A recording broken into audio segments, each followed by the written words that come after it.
जय हिंद, वंदे मातरम। स्वागत है आप सभी का फ्री एग्जाम यूट्यूब चैनल पर। दोस्तों, जैसा कि आप सभी को पता है, बिहार जीविका की जो न्यू वैकेंसी आई है उसके लिए आज से हम प्रैक्टिस सेट प्रारंभ कर रहे हैं। तो आज ये पहला प्रैक्टिस सेट होने वाला है। आपको सेशन में अंत तक बने रहना है और अंत में कमेंट करके बताना है कि कितने प्रश्न आप सही कर पाए। तो चलिए सेशन को प्रारंभ करते हैं और पहला शानदार प्रश्न आपके स्क्रीन पर है। सही उत्तर अगर आपको पता है तो कमेंट करते रहें। पूछा गया है कि टिहरी बांध किस नदी पर बना हुआ है।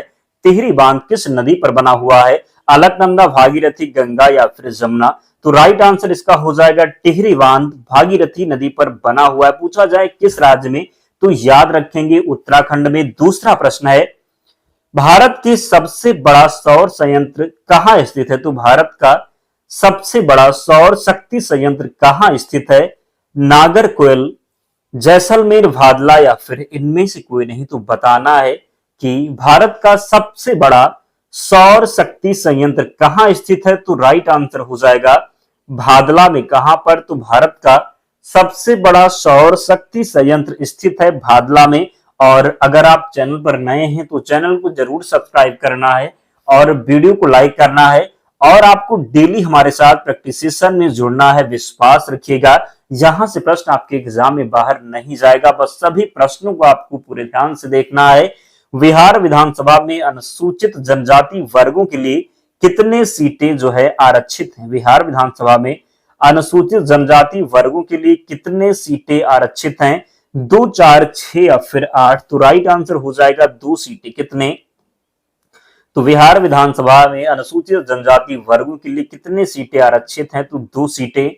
चौथा प्रश्न है, किस वर्ष सुभाष चंद्र बोस को 3 वर्ष के निर्वासन की सजा देकर वर्मा भेज दिया गया? तो 1920, 21, 1924, 25, 1938, 39 या फिर 1940, 41? तो राइट आंसर इसका होगा किस वर्ष सुभाष चंद्र बोस को 3 वर्ष के निर्वासन की सजा देकर वर्मा भेज दिया गया? तो 1924-25 में। कब?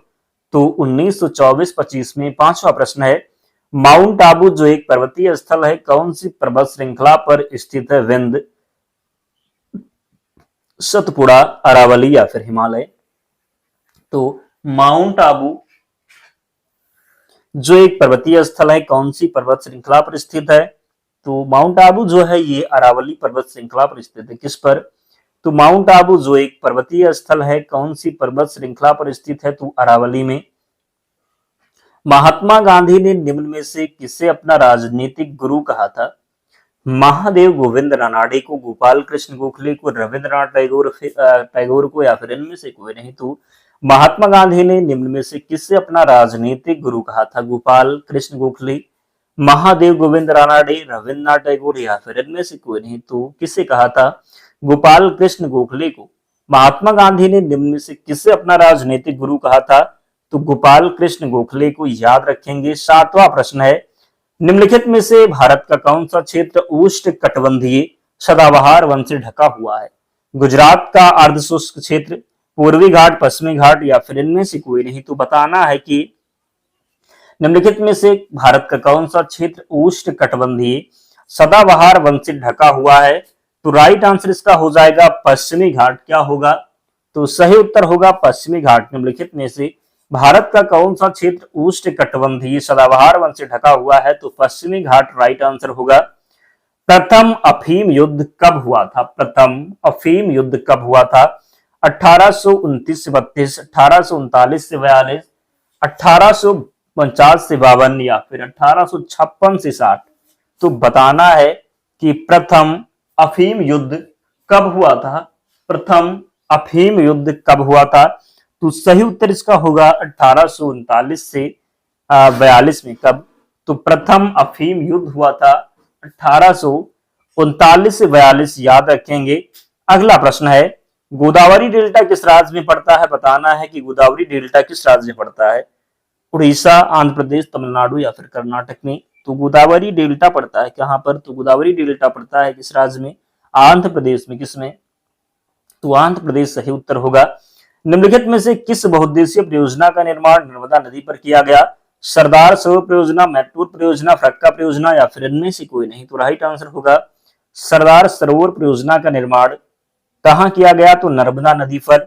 अगला प्रश्न है, प्रार्थना समाज की स्थापना किसने की थी? स्वामी दयानंद सरस्वती, आत्माराम पांडुरंग, स्वामी विवेकानंद या फिर वी आर अम्बेडकर? तो बताना है कि प्रार्थना समाज की स्थापना किसने की थी? तो प्रार्थना समाज की स्थापना की थी आत्माराम पांडुरंग ने। किसने? तो प्रार्थना समाज के संस्थापक थे आत्माराम पांडुरंग। मराठा साम्राज्य के संस्थापक शिवाजी की मृत्यु किस वर्ष हुई थी? 1977 में, 1988 में, 1680 में या फिर बात करेंगे 1944 में? तो बताना है कि मराठा साम्राज्य के संस्थापक शिवाजी की मृत्यु किस वर्ष हुई थी? तो सही उत्तर इसका हो जाएगा 1680 में। कब? तो मराठा साम्राज्य के संस्थापक शिवाजी की मृत्यु 1680 ईस्वी में हो गई थी। कई बार प्रश्न पूछा गया है। अगला प्रश्न है, भारतीय इतिहास किस काल को चित्र धूसर मध्यभांड काल के रूप में जाना जाता है? हड़प्पा सभ्यता के काल को, पूर्व वैदिक काल को, उत्तर वैदिक काल को या फिर इनमें से कोई नहीं? तो भारतीय इतिहास की किस काल को चित्रित धूसर मृदभांड काल के रूप में जाना जाता है? तो राइट आंसर इसका हो जाएगा उत्तर वैदिक काल। क्या? तो उत्तर वैदिक काल को, भारतीय इतिहास के किस काल को चित्रित धूसर मृदभांड काल के रूप में जाना जाता है? तो उत्तर वैदिक काल को। अगला प्रश्न है, बिहार का चौरी विद्रोह किस वर्ष हुआ? 1790, 1795, 1798 या फिर 1799? तो बिहार का चौरी विद्रोह हुआ 1798 में। कब? तो बिहार का चौरी विद्रोह किस वर्ष हुआ? तो 1798 में। कब? तो 1798 में। शेरशाह का मकबरा कहाँ स्थित है? समस्तीपुर, सासाराम, दरभंगा या फिर गया? तो शेरशाह सूरी का जो मकबरा है ये सासाराम में स्थित है। शेरशाह सूरी का मकबरा कहाँ स्थित है? सासाराम में स्थित है शेरशाह सूरी का मकबरा। 16 नंबर प्रश्न है, अली वर्दी को किस वर्ष बिहार का डिप्टी गवर्नर नियुक्त किया गया? 1773, 1735, 1740 या फिर 1755 में? तो अली वर्दी को किस वर्ष बिहार का डिप्टी गवर्नर नियुक्त किया गया? अली वर्दी को किस वर्ष बिहार का डिप्टी गवर्नर नियुक्त किया गया? तो 1733 में। कब? तो 1733 में। और आप में से बहुत से ऐसे दोस्त हैं जिन्होंने अब तक वीडियो को लाइक नहीं किया है, तो अगर आपने अब तक लाइक नहीं किया है तो लाइक जरूर कर दें, चैनल को सब्सक्राइब कर लीजिए। भारतीय संविधान के किस अनुच्छेद के अंतर्गत समानता के अधिकार का उल्लेख जो है किया गया है? तो समानता का अधिकार है कहां से कहां तक? तो 14 से 18 में। किसमें? तो 14 से 18 में। अगला है, भारत में सती प्रथा प्रतिषेध कानून कब पास किया गया? 1820, 1825, 1829 या फिर 1834 में? कब? तो भारत में सती प्रथा प्रतिषेध कानून कब पास किया गया? तो भारत में सती प्रथा प्रतिषेध कानून पास किया गया 1829 में। कब? तो भारत में सती प्रथा प्रतिषेध कानून पारित किया गया 1829 में। कृषि भूमि के उत्तराधिकार के संबंध में शुल्क संविधान की किस सूची के अंतर्गत आता है? शुल्क पूछा गया है। संघ सूची, राज्य सूची, समवर्ती सूची या फिर इनमें से कोई नहीं? तो बताना है कि कृषि भूमि के उत्तराधिकार के संबंध में शुल्क संविधान की किस सूची के अंतर्गत आता है? तो शुल्क जो आता है ये राज्य सूची के अंतर्गत आता है। किसके? तो कृषि भूमि के उत्तराधिकार के संबंध में शुल्क संविधान की किस सूची के अंतर्गत आता है? तो शुल्क जो आता है ये राज्य सूची के अंतर्गत आता है। 20 नंबर प्रश्न है, महात्मा गांधी पर चंपारण सत्याग्रह के लिए कब अभियोग चलाया गया था? 1917, 1920, 1925 या फिर 1930 में? तो महात्मा गांधी पर चंपारण सत्याग्रह के लिए कब अभियोग चलाया गया था? तो कब चलाया गया था? तो 1917 में। कब? तो 1917 याद रखेंगे, गलती नहीं करेंगे। कब? तो 1917 महात्मा गांधी पर चंपारण सत्याग्रह के लिए कब अभियोग चलाया गया था? तो 1917 में। 21 नंबर प्रश्न है, प्रथम लोकसभा के प्रथम उपाध्यक्ष कौन थे? जेबी मावलंकर, एम ए एंगर, सरदार हुकुम सिंह या फिर इनमें से कोई नहीं? तो राइट आंसर इसका हो जाएगा एम ए एंगर। क्या होगा? तो प्रथम लोकसभा के प्रथम उपाध्यक्ष जो थे ये एम ए एंगर थे। बिहार में सोशलिस्ट पार्टी का गठन कब हुआ? मई 1930, मई 1934, मई 1940 या फिर मई 1944 में? तो बिहार में सोशलिस्ट पार्टी का गठन कब हुआ? सही उत्तर होगा मई 1934 में। बिहार में सोशलिस्ट पार्टी का गठन कब हुआ? तो मई 1934 में। बिहार में सोशलिस्ट पार्टी का गठन कब हुआ? तो 1934 में। 23 नंबर प्रश्न है, डॉक्टर विधान राय, बात करें कि डॉक्टर विधान चंद्र राय को भारत रत्न सम्मान कब मिला? 1961, 1962, 1963 या फिर 1980 में? तो डॉक्टर विधान चंद्र राय को भारत रत्न सम्मान कब मिला? सही उत्तर इसका हो जाएगा 1961 में। कब? तो डॉक्टर विधान चंद्र राय को भारत रत्न सम्मान कब मिला? 1961 में। कब? तो डॉक्टर विधान चंद्र राय को भारत रत्न सम्मान कब मिला? 1961 में। जयप्रकाश दिवस कब मनाया गया था? फरवरी 1922, फरवरी 1930, फरवरी 1940 या फिर फरवरी 1946। तो जयप्रकाश दिवस कब मनाया गया था? तो राइट आंसर इसका हो जाएगा फरवरी 1940 में। कब? तो जयप्रकाश दिवस मनाया गया था फरवरी 1940 में। कब? तो जयप्रकाश दिवस फरवरी 1940 में मनाया गया था। 25 नंबर प्रश्न है कि 1931 में निम्नलिखित में से कौन इंडियन नेशनल कांग्रेस के अध्यक्ष थे? नलिनी सेन गुप्ता, वल्लभ भाई पटेल, डॉक्टर राजेंद्र प्रसाद या फिर सच्चिदानंद सिन्हा। तो 1931 में निम्नलिखित में से कौन इंडियन नेशनल कांग्रेस के अध्यक्ष थे? तो राइट आंसर इसका हो जाएगा कौन? तो वल्लभ भाई पटेल। कौन? तो सही उत्तर होगा वल्लभ भाई पटेल। अगला है बिहारी युवक संघ की स्थापना किस वर्ष मोतिहारी में की गई? 1920, 1925, 1926 या फिर 1928। तो बिहारी युवक संघ की स्थापना किस वर्ष मोतिहारी में की गई? बिहारी युवक संघ की स्थापना किस वर्ष मोतिहारी में की गई? तो सही उत्तर इसका हो जाएगा 1928 में। कब?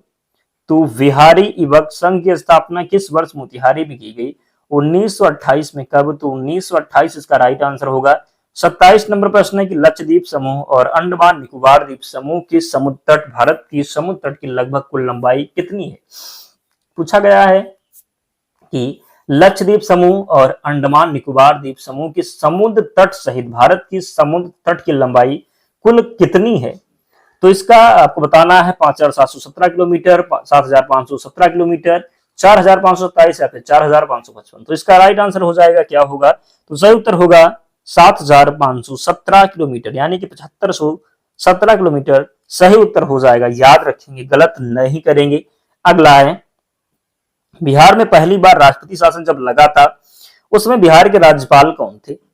डॉक्टर जाकिर हुसैन, नित्यानंद कानूनगो, देवकांत बरुआ या फिर इनमें से कोई नहीं। तो बिहार में पहली बार राष्ट्रपति शासन जब लगा था उसमें बिहार के राज्यपाल कौन थे? तो नित्यानंद कानूनगो थे। कौन? तो नित्यानंद कानूनगो। 29 नंबर प्रश्न है कि बिहार के मधुबनी जिले से शुरू सुखैत मॉडल किस विषय से संबंधित है? शिक्षा, प्रदूषण, दूरसंचार या फिर इनमें से कोई नहीं। तो बिहार के मधुबनी जिले से शुरू सुखैत मॉडल किस विषय से संबंधित है? तो सुखैत मॉडल संबंधित है प्रदूषण से। किससे? तो बिहार के मधुबनी जिले से शुरू सुखैत मॉडल किस विषय से संबंधित है? प्रदूषण से संबंधित है। 30 नंबर प्रश्न है 2011 में बिहार के कितने जिलों में 10 लाख से कम जनसंख्या थी? 2, 3, 4 या फिर 5। तो 2011 में बिहार के कितने जिलों में 10 लाख से कम जनसंख्या थी? तो राइट आंसर होगा 3 जिलों में। कितने जिलों में? तो 3 जिलों में। 31 नंबर प्रश्न है ऑक्जेलिक एसिड का एक प्राकृतिक स्रोत क्या है? खट्टा, दूध, टमाटर, चींटी का डंक, इनमें से कोई नहीं। तो ऑक्जेलिक एसिड का एक प्राकृतिक स्रोत क्या है? ऑक्जेलिक एसिड का एक प्राकृतिक स्रोत क्या है? तो टमाटर हो जाएगा। क्या होगा? तो टमाटर होगा। याद रखेंगे। अगला प्रश्न है सारण सिंचाई नहर कहां से निकलती है? गंगा, गंडक, यमुना या फिर कोसी। तो सारण सिंचाई नहर कहां से निकलती है? तो सारण सिंचाई नहर निकलती है गंडक से। कहां से? तो गंडक से। अगला है उस्ताद बिस्मिल्लाह खान को 2001 में निम्नलिखित में से कौन सा नागरिक पुरस्कार प्रदान किया गया था? भारत रत्न, पद्म भूषण, पद्म विभूषण या फिर पद्मश्री। तो बताना है कि उस्ताद बिस्मिल्लाह खान को 2001 में निम्नलिखित में से कौन सा नागरिक पुरस्कार जो है प्रदान किया गया था? तो सही उत्तर इसका हो जाएगा भारत रत्न। क्या होगा? तो उस्ताद बिस्मिल्लाह खान को 2001 में निम्नलिखित में से कौन सा नागरिक पुरस्कार प्रदान किया गया था? भारत रत्न सही उत्तर होगा। 34 नंबर प्रश्न है किस नदी को बिहार का शोक कहते हैं? किस नदी को बिहार का शोक कहते हैं? गंडक, कोसी, गंगा या फिर यमुना। तो कोसी नदी को बिहार का शोक कहते हैं। आसान प्रश्न सभी को पता होगा। किस नदी को? तो कोसी नदी को बिहार का शोक कहते हैं। अगला है बिहार के किस जिले में गंगा नदी सबसे लंबी बहती है? समस्तीपुर, गया, पटना या फिर दरभंगा। तो सही उत्तर हो जाएगा क्या? तो पटना होगा सही उत्तर। क्या? तो पटना। अगला है किस प्रकार की कोशिका से त्वचा बनी है? अस्थायी ऊतक, संयोजी ऊतक, आधिचर्म कोशिका, इनमें से कोई नहीं। तो किस प्रकार की कोशिका से त्वचा बनी है? त्वचा जो बनी है ये आधिचर्म कोशिका से बनी है। किससे? तो किस प्रकार की कोशिका से त्वचा बनी है?